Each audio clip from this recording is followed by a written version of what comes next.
this is what life is all about. And reincarnation, what is reincarnation all about? That nothing dies. Nothing dies.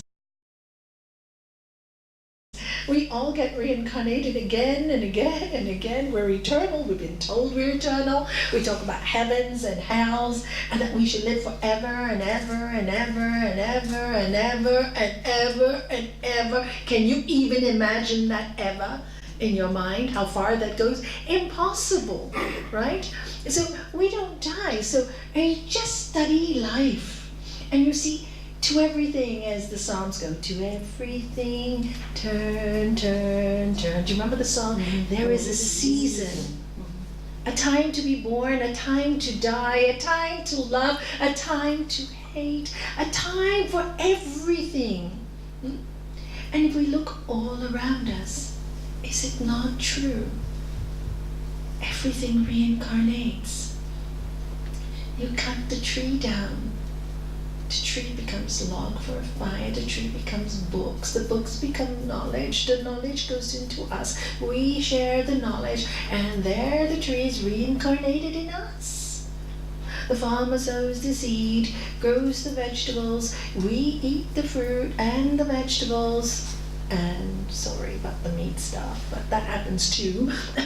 And it's all reincarnated in this body. Everything is reincarnated. And then when we die, and how many of you in this room have seen a dead body?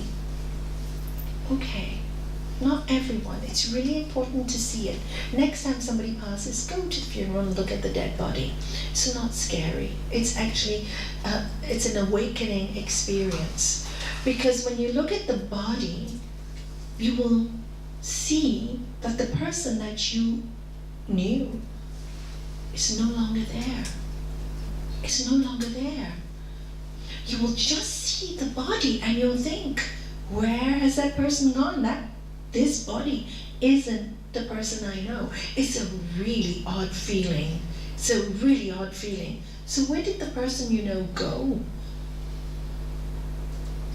Where did they go? Where do we go? What happens? This is a question man has been asking for generations and generations. Now, there was always talk about reincarnation. Man knew it. The American Indians worshipped the earth and nature because they realized everything did reincarnate. They studied nature to learn that, the heat of the sun would evaporate the water would become the cloud, and the cloud will give us back the water. Full, beautiful cycle, so well organized. Who could have designed such a beautiful thing? So everything gets reincarnated. Why not us as well? We are part of nature. We are all made up of the 5 elements like nature is. We're part of nature. The only difference is we've been given the ability to watch ourselves. And most of us don't. Most of us don't watch ourselves. Most of us live like animals. So we grab, take what we want, and this is why we have such disaster in the world. But we were born with a free choice of living like animals or living like God-like beings. Master Chinmayananda often quoted in his books again and again, he said, we were born to be angels and gods and goddesses, but we sold ourselves for a few pennies. In the Bible you get Judas sold Jesus for 30 pieces of silver. And again you hear, for what does it benefit a man to gain the whole world at the cost of his soul? For what does it benefit any of us? So what is life all about? Where do we go from here? Where have we come from? Where did we come from? And if you look at life and you see in one family, you maybe have 7 children. For example, my family was 7 children, same parents, each one so different. Why? What makes us different? We all have the same social upbringing, same schools, same background, same home, and yet each one is different. So it shows that we come with a blueprint of what we have experienced somewhere else. And that's why we're all so different, have individual personalities. Otherwise, we would all be clones if we brought the same upbringing. And yet each one is so different. And when you see all these child prodigies, I remember I was in the States in university, and the first time I saw this 6-year-old, literally 6-year-old, come to our university and start playing Mozart. 6. My God, the way he hit the keys. And I remember looking and I go, where did he learn it? But where did he learn it from? And I used to ask my art teacher when he used to paint so brilliantly, he was Hungarian, but Dr. Yankai, where did you get this gift from? You know, your brothers and sisters today have it, no. So where did you get it from? Where did it come from? Where does all this beauty come from? Where does all this creation come from? Why are we all so different? So I explored reincarnation for many years, and I have since learned, and now it's been proven again and again and again, which is really great, because 20 years ago, my master said to me, when I first started teaching, 30 years ago, and lots of people here, when I would talk about reincarnation, would say, I don't believe in reincarnation. Don't talk to me about that. I said, okay, forget about the reincarnation of the soul. Let's talk about life in itself and how things reincarnate here. So I mentioned the wood, the trees. And you know, I used to tell my guru, I said, Guru, it's tough. I've got a tough job to tell people to look at something bigger. And he goes, don't worry, Nalanie. I promise you in 20 years later, all this will be proven.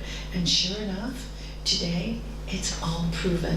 And I have a lovely book called Reincarnation by, what's his name? Ian Fisher, I think. I'll let you know later. I've forgotten his name. Anyway, he was a doctor, and he studied reincarnation to disprove it. And all he ended up was proving that it existed.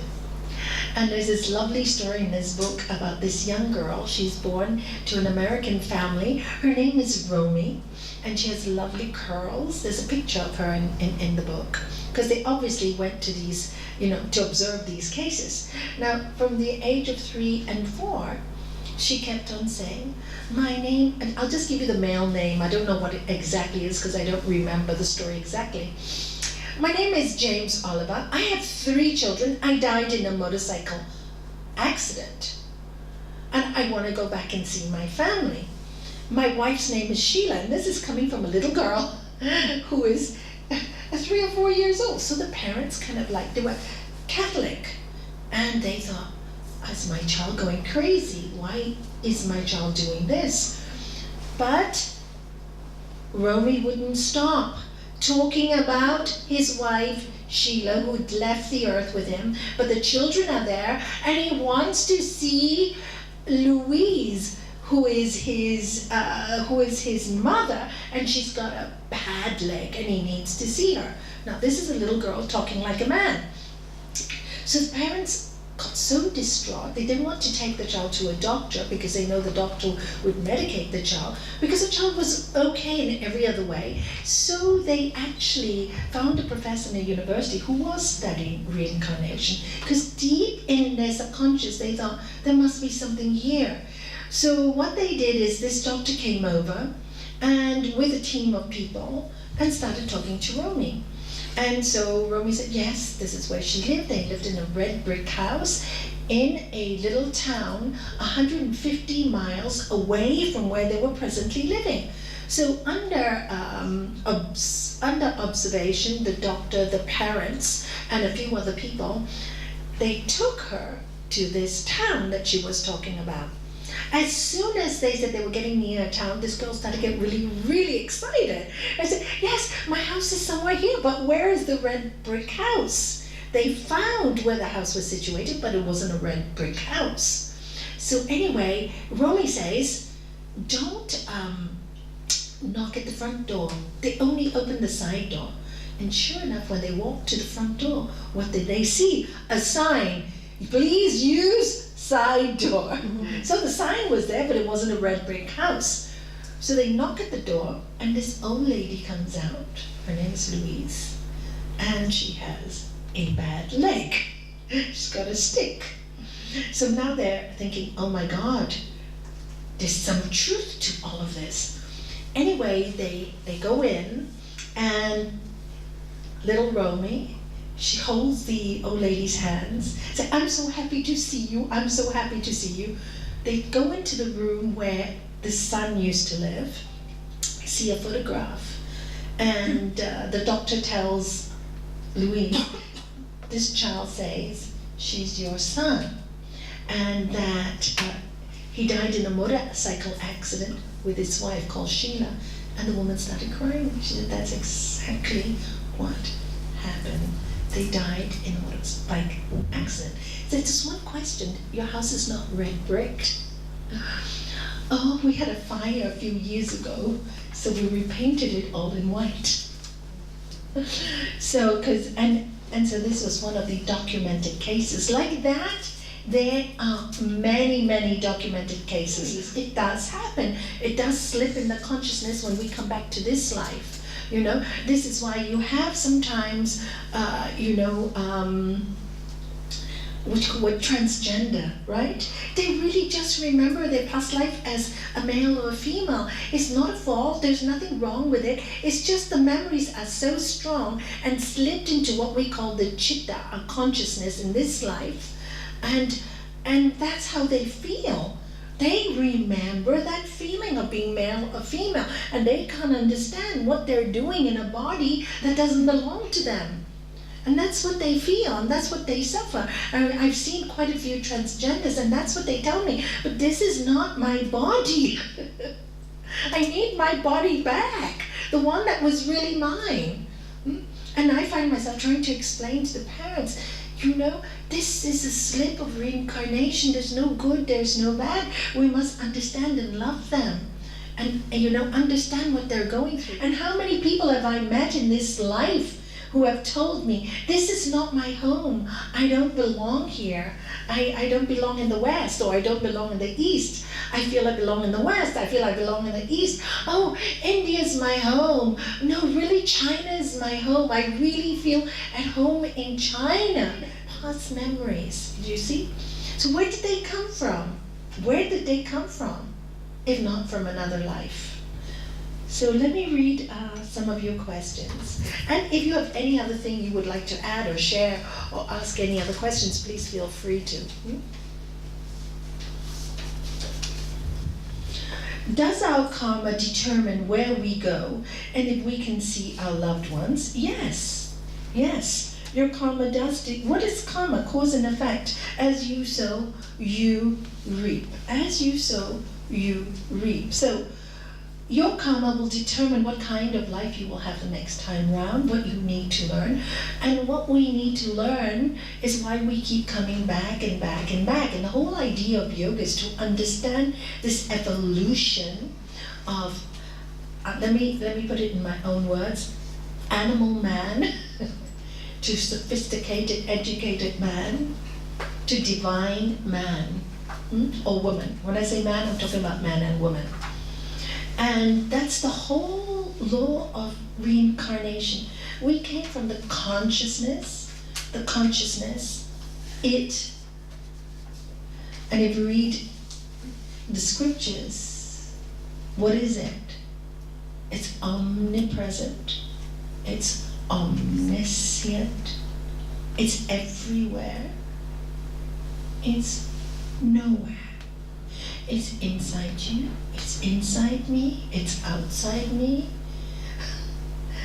It's up, it's down, it's east, it's west, it's north, it's south. What kind of description is that? Could we ever understand something like that? So, but we came from that. So there is a seed of that in all of us. And in order to experience life, just to, like when we go to a movie, we want to experience it. Oh, it's a really good movie, let's go. We want to experience, good or bad, so long as it's exciting, keeps us on the chair like that, it's a good movie. So we chose to come to life to experience life. We just forgot that we chose to experience life like a movie. What happened? We got too involved in life and we got too serious about things. We got too personal about things. That's all that happened. So the whole yoga practice is to take us back to the connection, which is the consciousness, or if you don't mind, I will use the word God. You can use whatever word you want. That consciousness to connect back with that creator. And we came to co-create because because it's everywhere and nowhere, it couldn't do it except through us. So basically we are instruments of it's God's great dream. And that's why our duty is to bring heaven on earth, because that was the great dream. And to create all kinds of beautiful things. And when you're in the midst of creation, you are in joy. And when you love what you are creating, you are in joy. And that's why when you are loving and you are giving and you are caring, you are peaceful. But when you are into I, me, my life, notice you are miserable. Because we were born to be expansive, not to think about I, but we as one global family. You know, truth is one, parts are many. Enjoy each other while we are living in this form, because we only have this form this time round. Next time, we don't know what kind of form. Yes, and the karma we do will give us the form we need to progress on this journey to become man, woman in divinity. And until we do get there, we'll keep coming back and again and again and again. And the science of yoga halts the deterioration of the human soul and elevates it so that we remember. This is why we meditate, because who are we? What are we? We are prana, we are energy, we're subtle energy, we are steam. This is superficial. This is just a temple, if we treat it like one. Otherwise, it's a broken down house, if we put rubbish in it. So, and this temple has been given to us to experience and to go forward. And we want it to be experienced. So we'll make as many mistakes as we need to, because we want to come back again and again and again. So one day we get so tired and we go, you know, I'm a bit sick and tired of all these experiences. I just want some silence. Anyone know that feeling? Yeah. Yes. I just want some peace and quiet in my brain, you know. And if I have to live this life, I want to live it just peacefully. And then we start to shift. And that's when our journey, instead of going outwards, starts to go inwards from where we came from. Who are we? Who am I? And this is why we meditate, to bring the senses inwards. It's so busy outside. And that's why we do mantras, and that's why we do the asanas, and that's why we do all the things just to bring that back to where we belong. And once we know that, then we know what we want to sow. What we want to sow. We've already sown many things in our lives, and we will reap what we sow.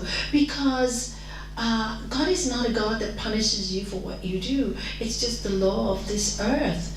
As you sow, you reap. Whatever you do will come back to you. It's a scientific law.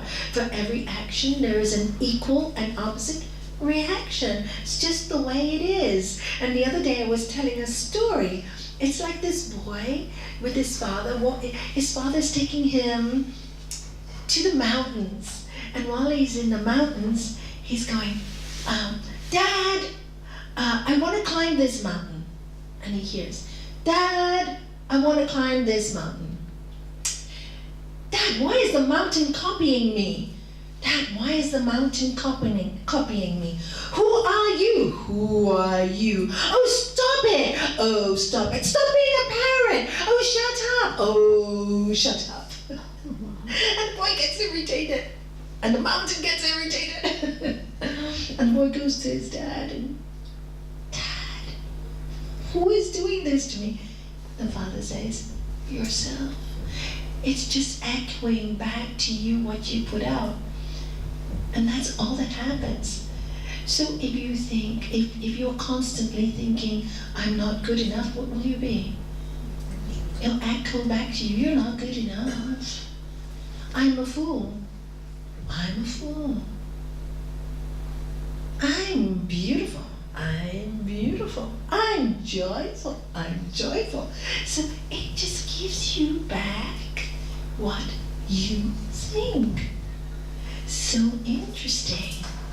That's why they say I am, not I am going to be, because you're forever going to be. I'm going to fulfill my dreams one day. Then one day may never come.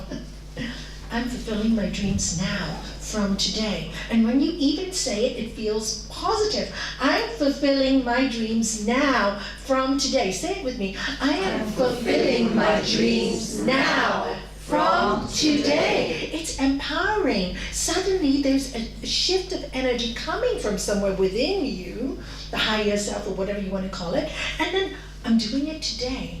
I'm not waiting. Tomorrow never comes. And then you do it. You do it because you're constantly knowing you're going to do it. Just know it.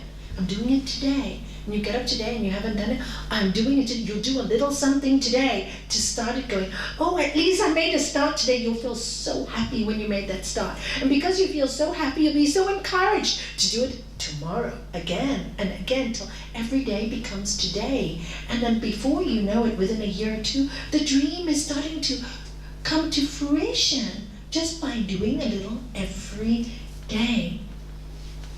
So yes, everything you do will come back to you, and your next life will be determined by how you lived on this life. And your next life will be determined from the very last thought you have before you leave this earth. So be very careful to prepare yourself for your last moment. And that's why we do mantra chanting, because sometimes you may die in a quick accident, so instead of saying, you will say, Om Namah Shivaya. And guess where you'll go? To all the elements. And to the highest element, which is Om. So why is our last thought so important?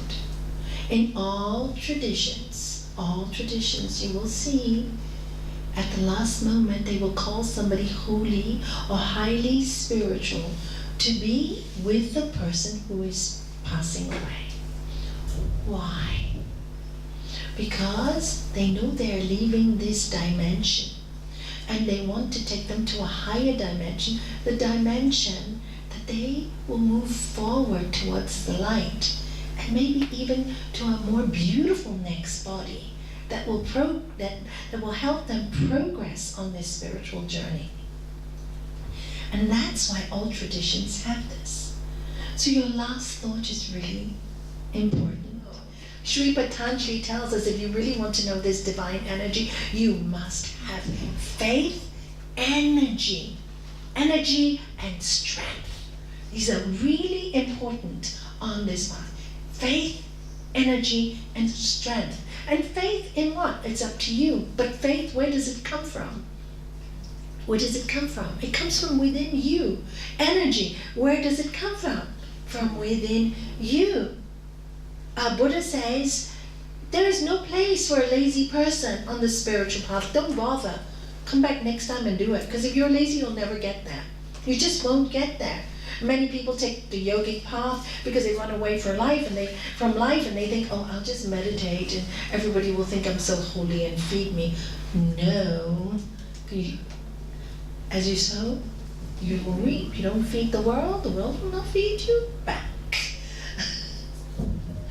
Once we had somebody, one of the sanghas was saying, oh, one of my members of my family died, and nobody, bothered to call me except for you, Nalanie. And I go, Well, do you know that this person in the Sangha, their brother died? Did you know this one had a big problem? Did you know that one had an accident? Did you bother and call them? And this person said to me, no. So why should you expect them to call you? Are you understanding this selfishness? Why do we think that the world should bow down at our feet, or the gods bow down at our feet? Oh, do we then do this for them or for anyone? So really, this is the law of karma. As you sow, you reap. So the answer is yes, you will get a body according to your thoughts.